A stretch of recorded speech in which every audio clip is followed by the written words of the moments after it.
When I first stumbled upon the world of self-improvement, it felt like discovering a hidden treasure. Motivational videos, self-help books, and personal development seminars all promised a new, improved version of myself. I dove in headfirst, eager to transform every aspect of my existence. However, I never anticipated how this obsession would ultimately lead to my downfall. This is my story of how self-improvement ruined my life. It all began one evening while I was scrolling through social media. A viral video by a famous motivational speaker caught my attention. His words were powerful and inspiring, and I felt an immediate urge to change my life. At the time, I was working a mundane job, barely making ends meet, and feeling stuck in a rut. The idea of self-improvement seemed like the perfect escape.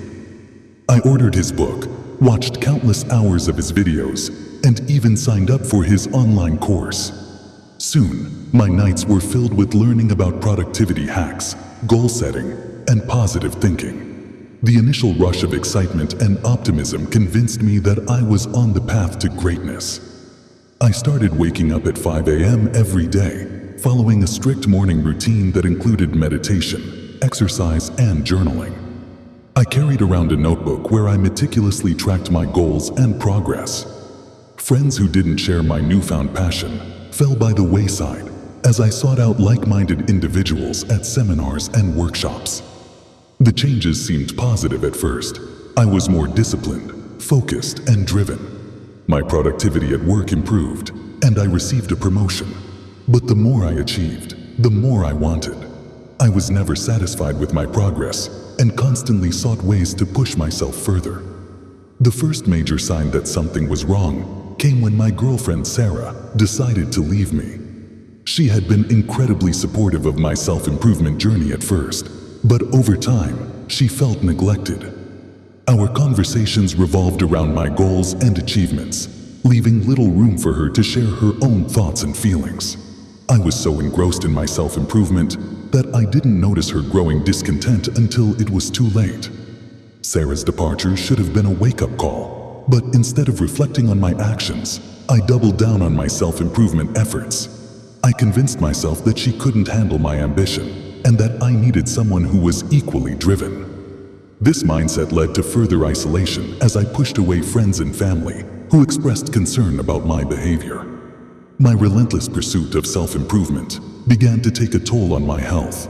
I was constantly stressed, barely sleeping, and consumed by a need to outperform my previous accomplishments. My body started to break down, and I experienced frequent headaches, fatigue, and bouts of anxiety.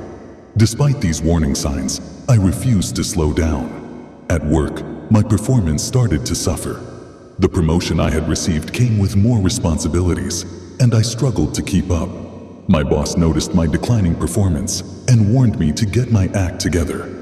But instead of addressing the root cause, I saw it as a challenge to overcome with even more self-improvement. The tipping point came during a crucial project at work. I had been working tirelessly to meet an impossible deadline, fueled by caffeine and sheer determination. On the day of the presentation, I collapsed from exhaustion. I was rushed to the hospital, where doctors informed me that I had suffered from severe burnout and needed to take an extended leave of absence. Lying in the hospital bed, I felt a crushing sense of failure. My obsession with self-improvement had led me to neglect my health, relationships, and ultimately, my career. The very thing that was supposed to enhance my life had brought it to the brink of ruin. During my recovery, I had a lot of time to reflect on my journey. I realized that my approach to self-improvement had been fundamentally flawed.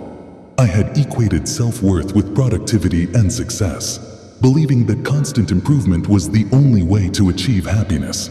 I had ignored the importance of balance, self-compassion, and meaningful connections with others. I started to see a therapist who helped me understand the root of my obsession. Through our sessions, I learned to appreciate my achievements without letting them define me. I began to prioritize my mental and physical health, and I made efforts to reconnect with the people I had pushed away. Recovery was not a quick or easy process. It took time to rebuild my relationships and regain my health. I had to learn how to set realistic goals and be kind to myself when I fell short. I also had to find new ways to measure success that didn't rely solely on external achievements. I reconnected with Sarah and apologized for my behavior.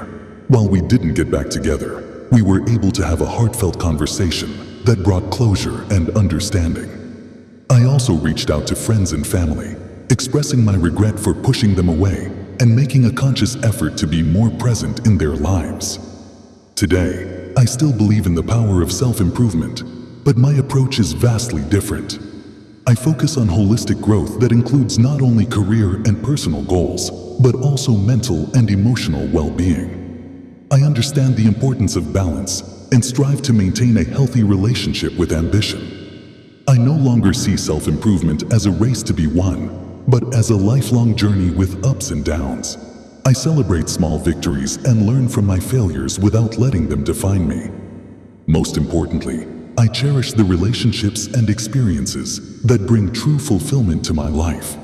My story is a cautionary tale about the dangers of extreme self-improvement. While the desire to better oneself is admirable, it's crucial to approach it with balance and self-compassion.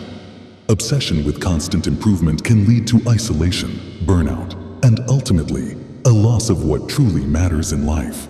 If you're on a journey of self-improvement, remember to take care of your mental and physical health. Nurture your relationships and allow yourself to enjoy the present moment. True self-improvement is not about achieving perfection, but about growing in a way that enhances your overall well-being and happiness. So, the next time you watch a motivational video or read a self-help book, take the advice with a grain of salt. Be mindful of your limits, and remember that you are more than your achievements. Self-improvement should enhance your life, not consume it.